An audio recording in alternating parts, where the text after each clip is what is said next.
Hello friends, welcome to my channel Beats Aboard.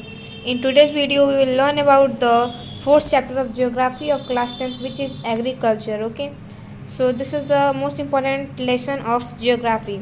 So what is agriculture? Agriculture is a primary activity which produces most of the food that we consume. Besides food grain, it also produces raw material for various industries. ठीक है, यानी agriculture क्या है? तो कृषि क्या है? कृषि एक प्राथमिक एक्टिविटी है, एक प्राइमरी एक्टिविटी है जिसका कि हम यूज़ जो है ना कि केवल भोजन को प्रोड्यूस करने में यूज़ करते हैं, बल्कि हम एग्रीकल्चर का यूज़ जो है उन रॉ मटेरियल्स को भी प्रोड्यूस करने के लिए यूज़ करते हैं, जिन रॉ मटेरियल्स का यूज़ जो है इंडस्ट्रीज में यूज़ किया जाता है। ठीक है, यानी फूड के अलावा रॉ मटेरियल्स के ग्रोथ के लिए भी जो है कच्चे कच्चे जो वस्तु होते हैं उनके प्रोडक्शन के लिए भी जो है एग्रीकल्चर का यूज़ किया जाता है। ठीक है, कुछ एग्रीकल्चर प्रोडक्ट्स यहाँ पे दिए हुए हैं, तो जैसे कि टी हो गया हमारा, कॉफ़ी, स्पाइस, चाय, कॉफ़ी और मसाले, ये सब जो है एग्रीकल्चर प्रोडक्ट्स के एग्जांपल हैं।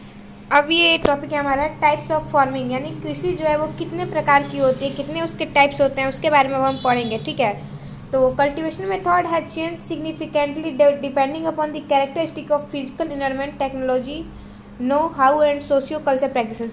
ओके, मतलब कि जो कल्टीवेशन है हमारा, जो खेती है, उसके लिए अलग अलग मेथड जो है यूज़ किए जाते हैं, और ये जो अलग अलग मेथड्स यूज़ किए जाते हैं कल्टीवेशन के लिए, वो किन चीज़ों पर डिपेंड करता है? तो कुछ फैक्टर्स जैसे कि फिजिकल इन्वायरमेंट, यानी जो कि इन्वायरमेंट की जो दशा होगी, या जो टेक्नोलॉजी जो कि प्रेजेंट होगी, और कैसे जो है टेक्नोलॉजी का जो है कैसे जो है यूज़ किया जाए, कैसे सोशियो कल्चर प्रैक्टिस यानी ऐसी खेती की जाए जो कि हमारे जो है इकोसिस्टम के लिए, हमारे इन्वायरमेंट के लिए भी जो है बेहतर हो। तो इन सब फैक्टर्स पर जो है कल्टीवेशन डिपेंड करता है। ठीक है, farming varies farming varies from subsistence to commercial type at present in different parts of India. ठीक है, यानी सबसिस्टेंस से जो है कमर्शियल टाइप की फार्मिंग जो है कई जगह में भारत के जो है इंक्रीज हो गई है। ठीक है, कमर्शियल फार्मिंग का मतलब है कि ऐसे क्रॉप्स का कल्टीवेशन करना है जिनको कि जो है हम डायरेक्टली जो है उनको डायरेक्टली सोल्ड करके जो हम कैश का जो है प्रोडक्शन कर सकें। ठीक है, यानी इनको हम बेचने के लिए, जैसे कि शुगर केन वगैरह हो गया हमारा, तो इन सबको हम कमर्शियल क्रॉप्स बोलेंगे। ठीक है, टी, कॉफ़ी वगैरह हो गया हमारा। तो सबसे पहला टॉपिक जो है, सबसे पहला टाइप जो है हमारा एग्रीकल्चर का वो है primitive subsistence farming. Primitive subsistence farming, ठीक है, तो ये एक एग्रीकल्चर का टाइप है। प्रिमिटिव यानी होता है कि प्राचीन। ठीक है, तो ये जो है प्राथमिक तरीका हम कह सकते हैं कि ये फार्मिंग का है एक। तो ये भी जो है जो प्रिमिटिव सब्सिस्टेंस फार्मिंग है, इसका भी यूज जो है आज तक इसका यूज जो है भारत के कुछ जगहों पर जो है किया जाता है। ठीक है, इसमें क्या होता है कि कुछ प्रिमिटिव टूल्स यानी कुछ पहले के ज़माने के टूल्स, जैसे कि हो गया हमारा हो, डाव और डिगिंग स्टिक्स, इन सब का जो कि प्रिमिटिव टूल्स हैं, इन सब को यूज़ करके, और फैमिली की लेबर के द्वारा, यानी जो उनमें जो लेबर की आवश्यकता होती है, जो उसमें श्रम की आवश्यकता होती है, वो अगर किसी फैमिली के द्वारा दी जाती है, उसी फैमिली मेम्बर्स के द्वारा, तो ये सब जो है कुछ कैरेक्टरिस्टिक्स हैं प्रिमिटिव सब्सिस्टेंस फार्मिंग के। ठीक है, यानी जिसमें प्रिमिटिव टूल्स का यूज़ किया जाए और उसमें कम्युनिटी लेबर या फैमिली लेबर जो है इन्वॉल्व हो। ठीक है, इस प्रकार की जो फार्मिंग होती है ये मेनली जो है मानसून पर डिपेंड करती है, और सॉइल की क्या नेचुरल फर्टिलिटी है उस पर डिपेंड करती है, और क्या इन्वायरमेंटल कंडीशन जो है क्या वो सूटेबल है उन क्रॉप्स के ग्रोथ के लिए। तो इन सब कंडीशन पर जो है ये प्रिमिटिव सब्सिस्टेंस फार्मिंग जो है डिपेंड करती है। ठीक है, ये स्लैश एंड बर्न एग्रीकल्चर का भी जो है एग्जाम्पल है। ठीक है, स्लैश एंड बर्न का मतलब है कि कहीं पर हमने फसल उगाया, फिर जब उससे अनाज हमने ले लिया, फिर अनाज उससे हमने अलग कर लिया, फिर हमने उसको जला दिया, फिर उसको हमने छोड़ दिया, फिर उसको हम कल्टिवेट करेंगे, फिर अलग क्रॉप बोएंगे। तो ये जो है स्लैश एंड बर्न मेथड होता है हमारा। ठीक है, तो स्लैश एंड बर्न मेथड की वजह से जो है, यानी जो प्रिमिटिव सब्सिस्टेंस फार्मिंग हमारा यहाँ पर स्लैश एंड बर्न जो है ये मेथड जो यूज़ किया जाता है, और इस मेथड से जो सॉइल की फर्टिलिटी होती है वो डिक्रीज होती है। ठीक है, यानी केवल प्राचीन तरीके से खेती अगर हम किसी धरती पर, किसी ज़मीन पर करते रहें, तो उसका जो सॉइल की जो फर्टिलिटी होगी वो डिक्रीज होती जाएगी। ठीक है, तो farmer shift and clear A fresh patch of land for cultivation. ठीक है, स्लैश एंड बर्न का मतलब ये भी हुआ कि जो फार्मर्स है वो एक जगह पर उन्होंने जो है खेती की, फिर वहाँ पर खेती करने के बाद जो है वहाँ से अनाज काटेंगे, फिर वो किसी दूसरे लैंड पर जो है जाकर खेती करने लगते हैं, दूसरी जगह पर शिफ्ट हो जाते हैं। ठीक है, तो ये सब जो है कैरेक्टरिस्टिक्स हैं प्रिमिटिव सब्सिस्टेंस फार्मिंग के। ठीक है, और इन्हीं की वजह से जो है जो कि स्लैश एंड बर्न हो गया हमारा, या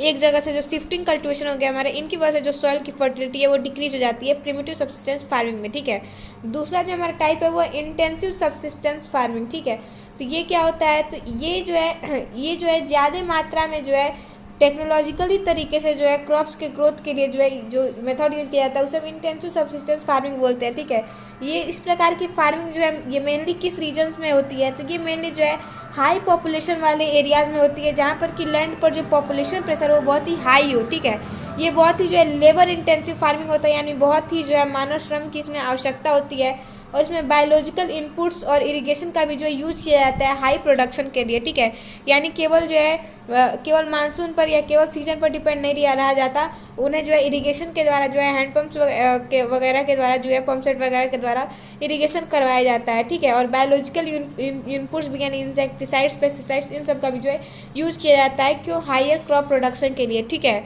और इसमें क्या होता है कि जो एग्रीकल्चर लैंड होता है उस पर इनॉर्मस प्रेशर, ये बहुत ही ज़्यादा मात्रा में प्रेशर जो उस पर होता है, क्योंकि ऑलरेडी उस पर जो है एक ज़्यादा मात्रा में एक बड़ी संख्या में जो पॉपुलेशन है वो उस पर जो है निवास करती है। ठीक है, तीसरा जो फार्मिंग है हमारा वो है कमर्शियल फार्मिंग। ठीक है, तो कमर्शियल फार्मिंग यानी ऐसी फार्मिंग जिससे कि हम ऐसे क्रॉप्स को ग्रो करें कि जिसको हम डायरेक्ट ले जाके मार्केट में उसको बेच सकें और उससे डायरेक्ट जो अपना इनकम कर सकें। ठीक है, तो ये जो है कमर्शियल फार्मिंग में क्या होता है कि हाई डोजेज में मॉडर्न इनपुट्स का यूज़ किया जाता है, जो मॉडर्न इम्प्लीमेंट्स हैं उन सब का यूज़ किया जाता है। ठीक है, जो ये कमर्शियलाइजेशन है एग्रीकल्चर का, यानी कमर्शियल फार्मिंग जो है, जो कमर्शियल क्रॉप्स को ग्रोथ करवाना है, ये अलग अलग क्षेत्रों में जो है अलग अलग पैमाने पर होता है। ठीक है, यानी अलग अलग जगह पर ऐसा नहीं है कि इक्वली डिस्ट्रीब्यूटेड है कमर्शियल फार्मिंग, कहीं पर कमर्शियल फार्मिंग ज़्यादा मात्रा में होता है, कहीं पर कमर्शियल फार्मिंग जो है कम मात्रा में होता है। कमर्शियल फार्मिंग में क्या होता है कि एक सिंगल क्रॉप को जो है एक लार्ज एरिया पर ग्रोथ करवाया जाता है। जैसे कि अगर हम शुगर केन का एग्जांपल लेते हैं तो एक बड़े से खेत में बस शुगर केन लगा दिया जाता है। ठीक है, तो हमारा जो है वो कमर्शियल जो है कमर्शियल फार्मिंग का जो एक एग्जांपल हो गया। ठीक है, इसमें जो है माइग्रेंट लेबरर्स का यूज़ किया जाता है। ठीक है, लेबरर्स का इसमें यूज़ किया जाता है, और ये इसमें से जो है जो कमर्शियल फार्मिंग है इसके द्वारा रॉ मटेरियल्स भी प्रोड्यूस किया जाता है, जिनको कि इंडस्ट्रीज में बाद में यूज़ में लाया जाता है। ठीक है, अब क्रॉपिंग पैटर्न क्या होता है हमारा, ये भी एक इम्पॉर्टेंट टॉपिक है, इसको हम पढ़ते हैं। तो cropping pattern, this are also reflected in agricultural practices and cropping pattern in the country. ठीक है, किस प्रकार के एग्रीकल्चरल प्रैक्टिसेज जो है वो किए जा रहे हैं और हमारी कंट्री में किस प्रकार का क्रॉपिंग पैटर्न जो है प्रेजेंट है, उसके बारे में हम इस टॉपिक में पढ़ेंगे। ठीक है, तो इंडिया में हम देखते हैं कि मेनली जो है 3 प्रकार के क्रॉपिंग सीजन्स होते हैं। ठीक है, मतलब मेनली क्रॉप जो है 3 में डिवाइडेड होते हैं, रबी क्रॉप्स, खरीफ क्रॉप्स एंड जायद क्रॉप्स। ठीक है, तो रबी और खरीफ जो है मैक्सिमम लोगों को पता होगा, और जायद क्रॉप जो है ये भी जो है एक जो कि ठंडी और गर्मी के सीज़न में जो समय बचा रहता है उसमें जो वाटरमेलन वगैरह जो वाटरमेलन वगैरह जो है वाटरमेलन का कम्बर, ये सब जो इन सब का ग्रोथ करवाया जाता है उन्हें जो है हम जायद क्रॉप में रखते हैं। ठीक है, Rajasthan has also been an important factor in the growth of above mentioned rabi crops. जो कि रबी क्रॉप्स होते हैं उनके ग्रोथ में जो है राजस्थान जो है एक इम्पॉर्टेंट फैक्टर का जो है रोल अदा करता है। ठीक है, जायद क्रॉप्स क्या होते हैं, तो वैसे क्रॉप्स जो कि जायद के दौरान प्रोड्यूस होते हैं, वो उसके एग्जांपल्स क्या हैं, तो वाटरमेलन हो गया हमारा, मस्क मेलन, कुकम्बर, वेजिटेबल्स और फॉडर क्रॉप्स। फॉडर क्रॉप्स का मतलब है कि ऐसे क्रॉप जिनसे कि हमें चारा प्राप्त हो, कैटल के लिए, पशुओं के लिए चारा प्राप्त हो, उन्हें हम फॉडर क्रॉप्स बोलते हैं। ठीक है, तो ये सब जो है मेनली जो वाटर कंटेनिंग जो ये जो प्लांट्स होते हैं उनको जो हम जायद क्रॉप्स में रखते हैं, जैसे कि हमारा तरबूज हो गया, खरबूज हो गया, खीरा हो गया, सब्जियां कुछ हो गई, और फॉडर क्रॉप्स। ठीक है, अब कुछ यहाँ पर जो है मेजर क्रॉप्स के बारे में हम पढ़ेंगे। ठीक है, तो जो मेजर क्रॉप्स जो कि इंडिया में ग्रो करवाए जाते हैं, मेजर क्रॉप्स यानी वो ऐसे क्रॉप जिनका कि जो है ज़्यादा मात्रा में इंडिया में प्रोडक्शन होता है, वो हमारा है rice, wheat, millets, pulses, tea, coffee, sugar cane, oil seeds, cotton and jute. ठीक है, यानी चावल, गेहूँ, मिलेट्स यानी बाजरा, दाल, चाय, कॉफ़ी, शुगर केन, गन्ना,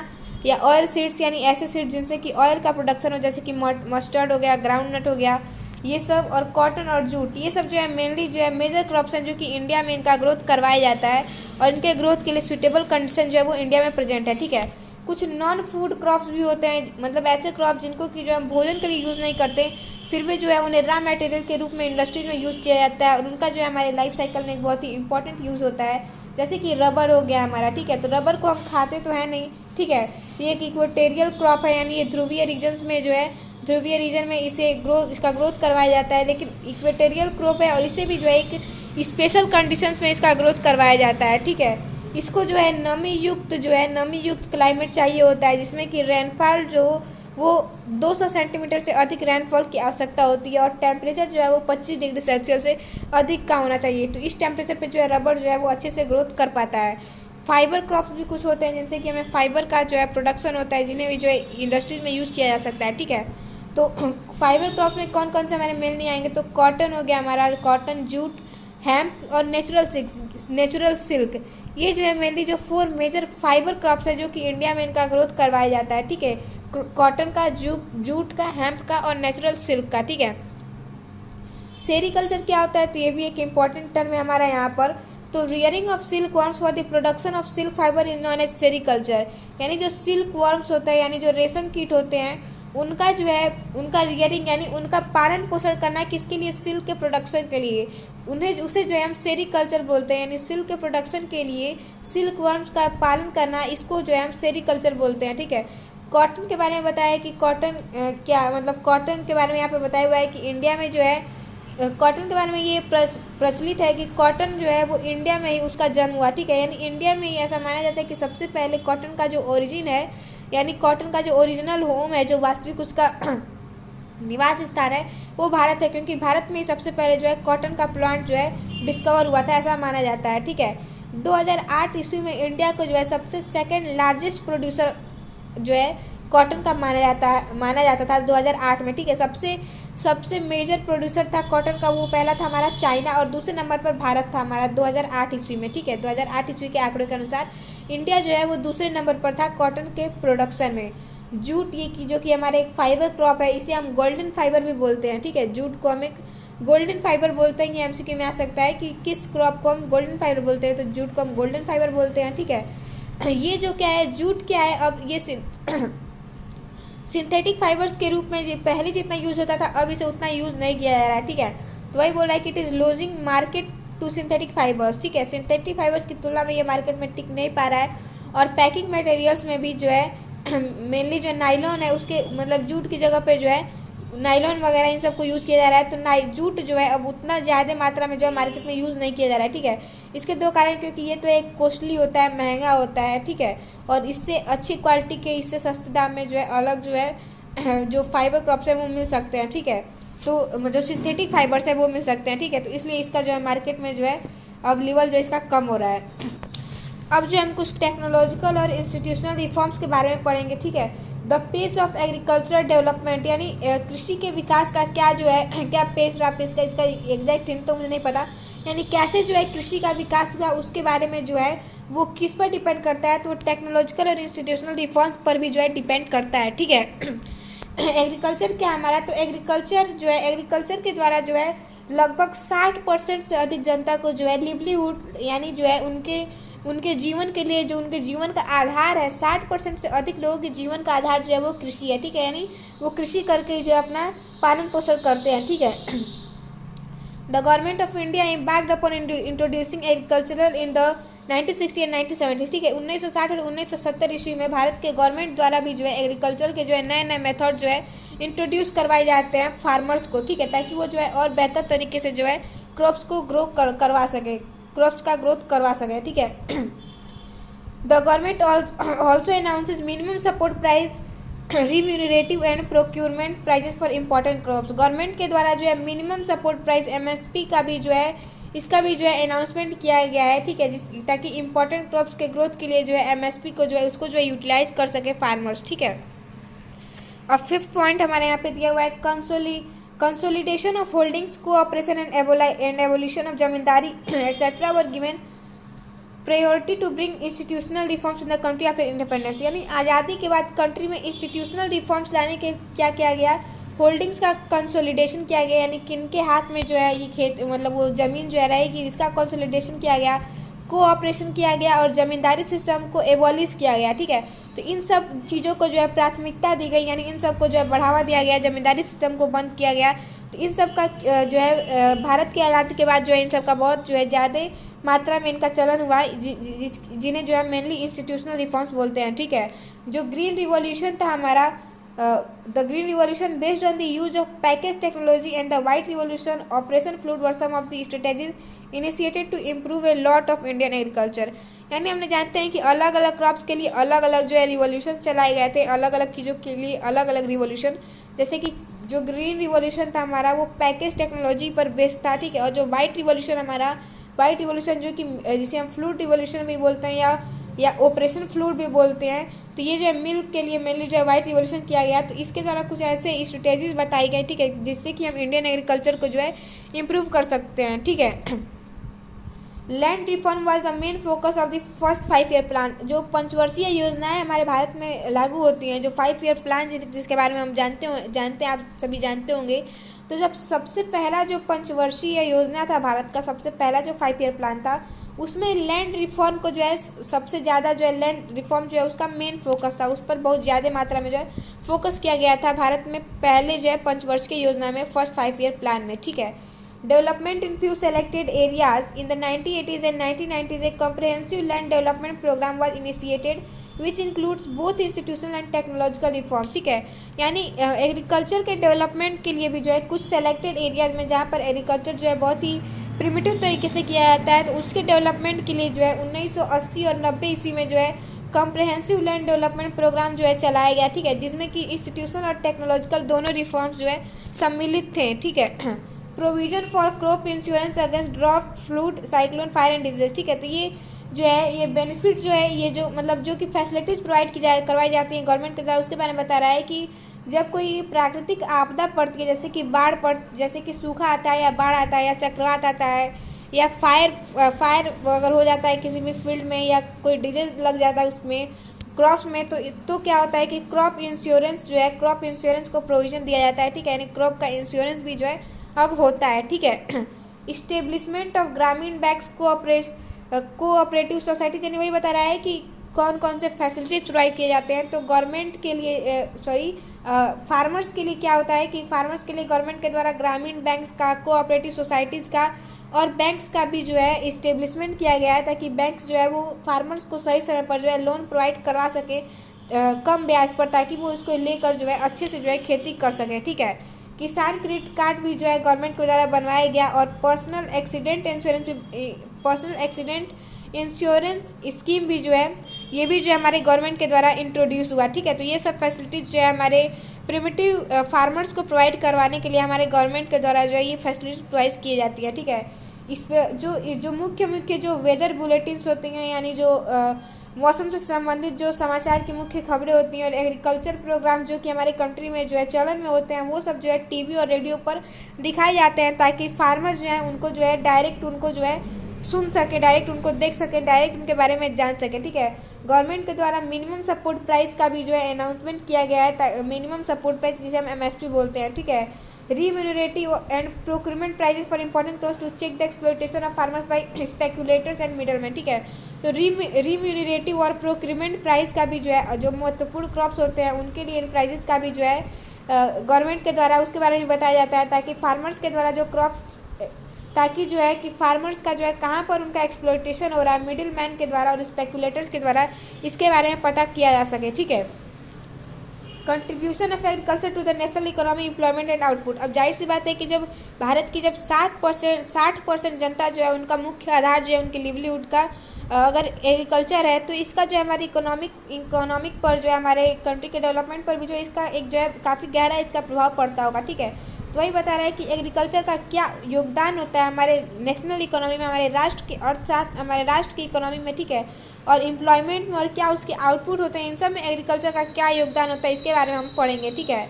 तो जो GDP होता है हमारा, ग्रोस डोमेस्टिक प्रोडक्ट, ठीक है, registered a declining trend from 1951 onwards, ठीक है। यानी 1951 के बाद जो है जो GDP है हमारा, GDP ग्रोस डोमेस्टिक प्रोडक्ट में हैड रजिस्टर्ड डिक्लिनिंग ट्रेंड, उसमें जो है डिक्लिनिंग ट्रेंड जो है उसमें देखने को आ रहा है, ठीक है। जो the population continues to be as high as 63% in 2001, और 2001 में जो हमारा पॉपुलेशन था वो जो है निरंतर उसमें इंक्रीजमेंट हो रहा है, और 2001 ईस्वी में जो वो 73% तक जो है 73% तक जो है था, ठीक है। सॉरी 63% 63%, ठीक है। थर्ड पॉइंट यहाँ पे थी हमारा कि द गवर्नमेंट ऑफ इंडिया, यहाँ पे 63% का मतलब ये है कि 2001 ईस्वी में जो है जो मतलब जो कि फार्मिंग मेनली जो है एक एवरेज हम कह सकते हैं कि 60% लोगों के 60% पॉपुलेशन के द्वारा एग्रीकल्चर जो है उनका मुख्य बेसिस होता है लिवलीहुड का। तो 2001 ईस्वी में ये पाया गया कि लगभग 63% जो जनता है वो कृषि पर डिपेंडेंट है। ठीक है, जो गवर्नमेंट है इंडिया की उसके द्वारा भी बहुत से ऐसे एफर्ट्स चलाए जाते हैं या एग्रीकल्चर का जो है मॉडर्नाइजेशन किया जा रहा है इंडिया में, ताकि अच्छे से अच्छे जो है डेवलप तरीके से क्रॉप्स का जो है ग्रोथ करवाया जा सके और भारत की स्थिति जो है और भी जो है बेटर से बेटर हो। ठीक है, India made concern efforts to modernise agriculture establishment of Indian council of agriculture. ठीक है, भारत में जो Indian council of agriculture ICA का भी फॉर्मेशन हुआ है, जिसके द्वारा कि मॉडर्नाइज एग्रीकल्चर का जो इस्टेब्लिशमेंट जो है धीरे धीरे भारत में हो रहा है, यानी आधुनिक तरीके से कृषि कैसे की जाए इसका इस्टेब्लिशमेंट जो है हमारे भारत में हो रहा है। ठीक है, जो ग्रोथ रेट है एग्रीकल्चर का, the growth rate in agriculture is decelerating which is an alarming situation. ठीक है, भारत में जो है जो ग्रोथ रेट है क्रॉप्स का वो डेसिलरेट हो रहा है, यानी वो धीरे धीरे कम हो रहा है, जो कि हमारे लिए जो है एक हमारे लिए घटना का सूचक हो सकता है। ठीक है, एग्रीकल्चर जो है भारत की जो इकोनॉमी है, जो भारत का अर्थशास्त्र है, उसका बैकबोन हम कह सकते हैं एग्रीकल्चर को, यानी जो उसकी रीढ़ की हड्डी जो कि उसका मेन जो कि उसको स्ट्रेंथ प्रोवाइड करती है, किसी जैसे कि अगर किसी ह्यूमन में बैकबोन जो है उसको स्ट्रेंथ प्रोवाइड करता है, तो वही हम यहाँ पे कह रहा है कि भारत की जो इकोनॉमी है उसका हम बैकबोन कह सकते हैं, किसको कह सकते हैं, एग्रीकल्चर को जो है हम इंडियन इकोनॉमी का बैकबोन कर सकते हैं। ठीक है, एग्रीकल्चर का जो एक बहुत बड़ा हिस्सा जो है शेयर भी होता है हमारे किसमें, जीडीपी में, ग्रॉस डोमेस्टिक प्रोडक्ट में। ठीक है, इसके द्वारा एम्प्लॉयमेंट भी यानी रोजगार भी प्रोवाइड किया जाता है और बहुत ज़्यादा मात्रा में पॉपुलेशन को जो है लिवलीहुड भी जो है ये देता है, यानी उनके रहन सहन के लिए जो उन्हें एक जरिया देता है। ठीक है, गवर्नमेंट के द्वारा ऐसे बहुत सारे प्रयास चल रहे हैं जिसके द्वारा एग्रीकल्चर को जो है मॉडर्नाइज दिन प्रतिदिन जो है किया जा रहा है और अधिक से अधिक। ठीक है, और Indian council of agriculture research का भी इस्टेब्लिशमेंट हुआ है आईसीएआर का। ठीक है, और एग्रीकल्चर यूनिवर्सिटीज़ का भी जो है इस्टेब्लिशमेंट हुआ है, जिसके द्वारा जो है फार्मर्स को जो है और अच्छे से जो मॉडर्न फार्मर्स हो उनको जो है इन्फॉर्मेशन जो है उनका एजुकेशन जो है हाई लेवल का किया जा सके, ताकि उसको वो प्रैक्टिकली यूज़ कर सकें। ठीक है, इसके लिए जो है Indian council of agriculture research का और एग्रीकल्चर यूनिवर्सिटीज़ का भी जो इस्टेब्लिशमेंट हो रहा है। ठीक है, हुआ भी है। ठीक है, veterinary services and animal breeding centres, और इसके द्वारा वेटनरी सर्विसेज और एनिमल ब्रीडिंग सेंटर्स का भी जो है इसका भी जो इस्टेब्लिशमेंट होता है। हॉर्टिकल्चर का भी डेवलपमेंट होता है। हॉर्टिकल्चर क्या होता है, तो जो ऑर्नामेंटल फ्लावर्स होते हैं, ऑर्नामेंटल प्लांट्स या फ्लावर्स हम कह सकते हैं, उनके ग्रोथ को जो है मेनली हॉर्टिकल्चर बोलते हैं, तो उसका भी जो है विकास हो रहा है। ठीक है, एग्रीकल्चर के द्वारा research and development in the field of meteorology and weather forecast, meteorology और वेदर फॉरकास्ट इस फील्ड में भी जो है रिसर्च और डेवलपमेंट जो है निरंतर किए जा रहे हैं बेहतर से बेहतर तरीके से। ठीक है, अब जो नेक्स्ट टॉपिक हमारा वो है फूड सिक्योरिटी। ठीक है, यानी भोजन का सिक्योरिटी। ठीक है, जो कि क्रॉप जो ग्रोथ करवाया जा रहा है उसको हम लोग सिक्योर कैसे कर सकते हैं। ठीक है, तो the number of people who do not have food security is disproportionately large in sub region country. हमारे कंट्री में जो है ऐसे बहुत ज़्यादा मात्रा में ऐसे लोग जो है प्रेजेंट हैं जो कि जो है फूड सिक्योरिटी जो है अच्छे से प्रोवाइड नहीं करा पाते हैं। ठीक है, इकोनॉमिकली लेस डेवलप्ड होने के कारण, यानी उनके पास आर्थिक रूप से जो है आर्थिक रूप से वो क्या हम कह सकते हैं कि कैपेबल ना होने के कारण वो फूड को सिक्योरिटी नहीं प्रोवाइड कर सकते हैं, जिसकी वजह से जो है और भी अधिक जो है उनमें जो है पॉवर्टी इंक्रीज होता है। ठीक है, मतलब वो इकोनॉमिकली लेस डेवलप्ड होने के कारण, पॉवर्टी के कारण जो फूड सिक्योरिटी नहीं प्रोवाइड कर सकते हैं, जिससे कि जो उनकी पॉवर्टी की सिचुएशन होती है वो और ज़्यादा जो है इंक्रीज हो जाती है। ठीक है, जो फूड सिक्योरिटी है हमारा, उसका इस पॉलिसी का जो एक मेन फोकस है, ताकि वो जो है क्या है उसका मेन फोकस कि वो is on fixing the support price for procurement of wheat and rice, यानी व्हीट एंड राइस के स्टॉक को बनाए रखने के लिए जो मिनिमम सपोर्ट प्राइस है उनके प्रोक्योरमेंट के लिए, उसका फिक्सेशन जो है इसके द्वारा किया जाता है, मेनली एफसीआई के द्वारा, जिसका एक फुल फॉर्म है फूड कॉर्पोरेशन ऑफ इंडिया, इसके द्वारा। ठीक है, जो एफसीआई होता है ये the FCI procures food grains from the farmers at the government announced minimum support price. ठीक है, यानी जो एफसीआई होती है वो मिनिमम जो रेट जो है फिक्स किया जाता है गवर्नमेंट के द्वारा, उस पर जो है फार्मर्स को ग्रेन्स या सीड्स जो हम कह सकते हैं प्रोवाइड करवाती है। ठीक है, जो कंपटीशन है लैंड पर, जो कंपटीशन है नॉन एग्रीकल्चर यूज़ के लिए भी, जैसे कि हाउसिंग यानी घरों के निर्माण के लिए, इसके भी जो प्रतिस्पर्धा है वो भी जो इंक्रीज हो रही है। ठीक है, और जो फार्मर्स है वो भी जो है जो फार्मर्स है उन पर बैड इफेक्ट पड़ रहा है कि इसका अनसर्टेनिटी ऑफ प्रोडक्शन, यानी जो फूड का जो क्रॉप्स का प्रोडक्शन है उसकी अनिश्चितता के कारण भी जो है फार्मर जो है उन पर जो इसका बहुत बुरा प्रभाव पड़ता है। ठीक है, और the higher the supply the lower is the demand, ठीक है।